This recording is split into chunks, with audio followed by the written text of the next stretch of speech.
Page 27. B. Taking notes. Section 3. C. Checking your notes.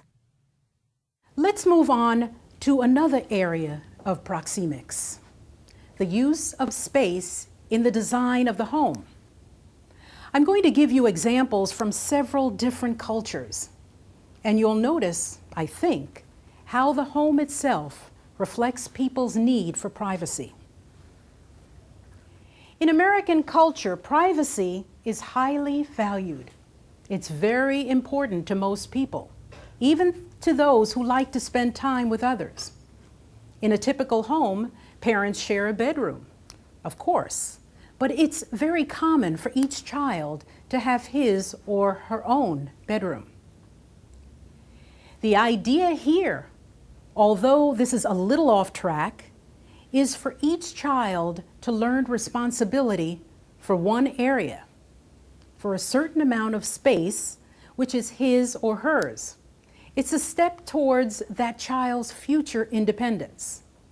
It's also common in a medium-sized or larger home for each parent to have one room, perhaps an office or studio, which is considered just his or hers. The important point here is that when an American wants some privacy, wants to be alone, he or she will simply go into a room and close the door. Everyone understands what the closed door means.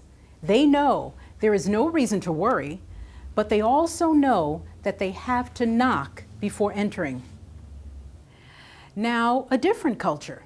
In the Arab world, at least for people who can afford it, the home has lots of space. But this is quite different from the space of American homes in that the Arab home doesn't have many partitions or walls breaking the house up into a number of rooms. The reason? According to Edward Hall, Arabs do not like to be alone. For much of the time, they like to have the family together in one large room. Even if they aren't engaged in conversation, they can at least see each other on the other side of the room. Clearly then, there is no true physical privacy in an Arab home. And indeed, the Arabic language itself doesn't even have a word for privacy. But does this mean that an Arab feels no need for privacy? No, it doesn't. When an Arab needs to be alone, he simply stops talking. Everyone around him understands what this means and is not worried. However, cross-culturally, you can imagine that this could lead to misunderstandings when an American stops talking. For example, it may be interpreted as an expression of quiet anger. Now, one more culture. Japanese is another language in which the word privacy does not exist. In a traditional Japanese home, there are many interior walls, but they are thin. They screen out visually, but they don't screen out sound, in contrast to homes in the Netherlands or Germany, say where people want very thick walls to screen out sound too. In addition, walls in a traditional Japanese home are movable. They slide back and forth to create a changing environment, depending on the season or the purpose for the room.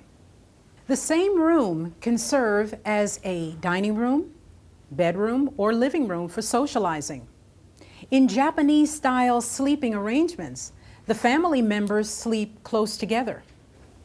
Perhaps the essence of Japanese character may be found in a typical home on a cold winter day, when everyone sits close together around a sort of fireplace in the center of the room.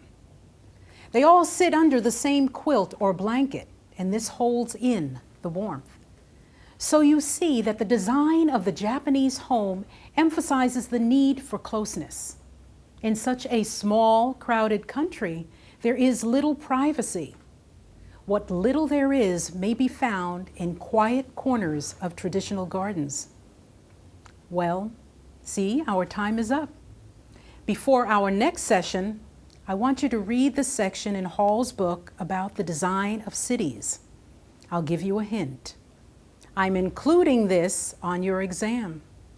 So make sure you understand the two types of designs that he focuses on. Okay? See you on Friday.